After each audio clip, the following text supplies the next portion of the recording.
मैंने हमेशा बच्चों को एक ही चीज़ बोली है कि जीवन अगर आप किसी के लिए जीना चाहते हो तो अपने माँ बाप के लिए जियो।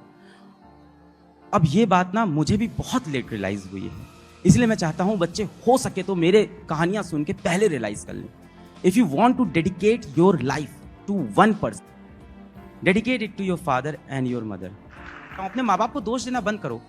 उन्होंने जितना सीखा था अपने सीख के हिसाब से, अपनी पढ़ाई लिखाई के हिसाब से, अपने एक्सपीरियंस के हिसाब से उन्होंने आपके लिए वही किया जो आपके लिए उनको बेस्ट लगा।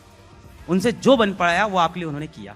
आपको कंप्लेंट रहती है मेरे पापा ने मेरे लिए ये क्यों नहीं किया, मेरे पापा ने मेरे लिए ये क्यों नहीं किया, तभी तुमने देखा है तुम्हारे पापा कैसे बाहर जाके काम कर रहे थे। मैं बच्चों से बहुत बार बोलता हूँ, बेटा जिस दिन आपको पढ़ाई डिफिकल्ट लगे ना, कि पढ़ना बहुत डिफिकल्ट है, एक दिन जाइए अपने पिताजी के ऑफिस में, 8 घंटे देख के आइए वो कैसे काम करते हैं, कैसे उनका बॉस उनको कभी भी इंसल्ट करके चला जाता है किसी भी लोग के सामने।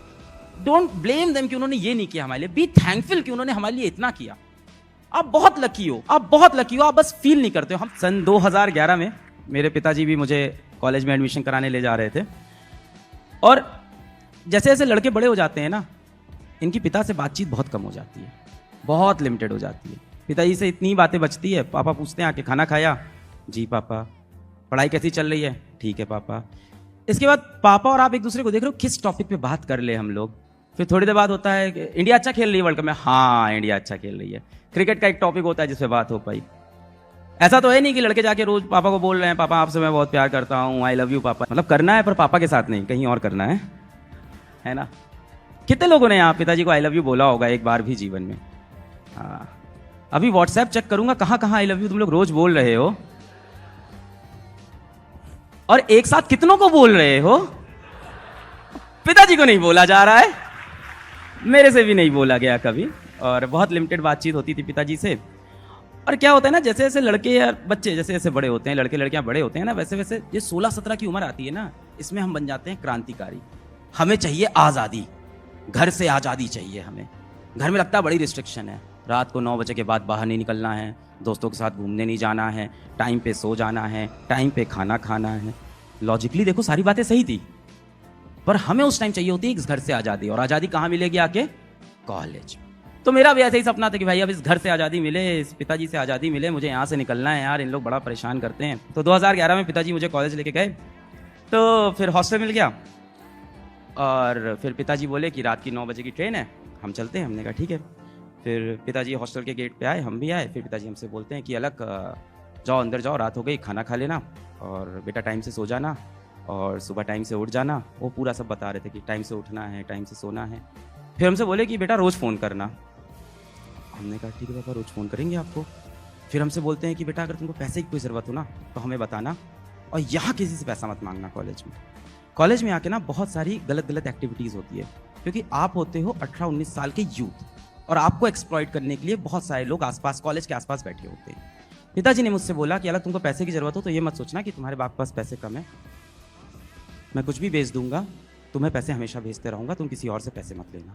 अब पिताजी ने ये बात बोली, तब मुझे सडनली रियलाइज़ हुआ कि यार घर से तो दूर होने वाला है, मैं तो घर से दूर होने वाला हूँ। ये पिताजी यार, इन्होंने इतना किया है, सारे पैसे इन्होंने ही दिए हैं। तब मुझे रियलाइज़ हुआ अरे क्या यार, मेरे दिमाग में क्या गलत सोच रहा था। मैं तुरंत झुका पिताजी का पैर छूने के लिए, और मैं पिताजी का पैर छुआ, पिताजी ऐसे साइड में इधर देखने लगे। उनकी आँख में एकदम आंसू भर गया कि लड़के को पहली बार बाहर छोड़ने जा रहे हैं। और हम लड़के जल्दी रोते नहीं हैं, पर अगर पिताजी की आँख में आंसू देख लें तो वो ऑटोमेटिकली भगवान ने बनाया। अगर हमारे पिताजी की आंख में आंसू है तो हमारे आंख में अपने आप आंसू चले आते हैं, भले ही अंदर फीलिंग आ रही हो नहीं आ रही हो। हमारी आंख में भी आंसू, पिताजी की आंख में भी आंसू, पर मैन विल बी मैन। दोनों भाई मस्त एक्ट कर रहे हैं, सब सही चल रहा है। हाँ बाबा ठीक है, खाना खा लेंगे, घर की याद तो नहीं आएगी? अरे नहीं बाबा, घर वर की याद कहाँ, बढ़िया है, सब सही है, चलो बेटा ठीक है हम चलते हैं। पिताजी गए बाहर, ऑटो में बैठे, तो फिर ऑटो में बैठे, फिर मुझे लगा कि अब पिताजी पलट के बाय करेंगे, तो पिताजी का एक सिंपल लाइन होता है, चलो अच्छा बेटा हम चलना है, बाय। हमने कहा ठीक है बाय, और पिताजी फिर ऑटो से गए, उन्होंने पलट के नहीं देखा। And it was that moment मेरे को रियलाइज़ हुआ कि मैं अकेला हो गया यार, किसी को नहीं जानता इस कॉलेज में, मैं किसी को नहीं जानता हूँ, एक इंसान को मैं नहीं जानता हूँ। और उस टाइम मेरे अंदर से आवाज़ आ रही थी, पापा रुक जाओ यार, पापा रुक जाओ यार, कहाँ अकेले में छोड़ जा रहे हो पापा, डांट लेना है यार, कोई बात नहीं, टाइम पे उठ जाऊँगा, पापा यहाँ मत छोड़ के जाओ यार, किसी को नहीं जानता हूँ मैं। बट पिताजी चले गए।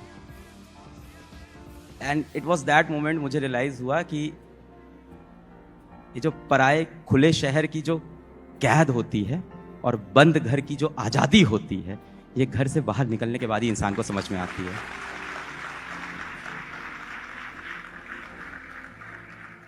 मैंने हमेशा बच्चों को एक ही चीज़ बोली है कि जीवन अगर आप किसी के लिए जीना चाहते हो तो अपने माँ बाप के लिए जियो।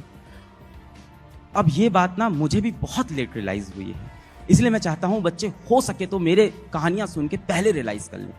If you want to dedicate your life to one person, dedicate it to your father and your mother.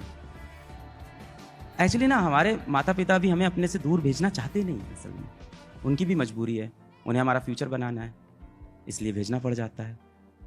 मेरी मम्मी हमसे बोली थी कि अपने कलेजे के टुकड़े को मैंने टुकड़े टुकड़े करके अपने से दूर कर दिया, और फोन पे रोते हुए। मम्मी तो स्टार्टिंग के एक हफ्ते जब फोन करती थी रोज रोती थी, रोज वो फोन करें, शुरू में अलो अलग अलो अलग, और वो रोना स्टार्ट कर दे।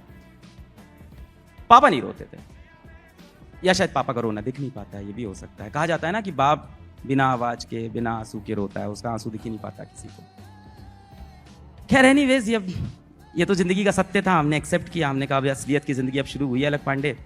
फिर कॉलेज लाइफ स्टार्ट हो गई यार।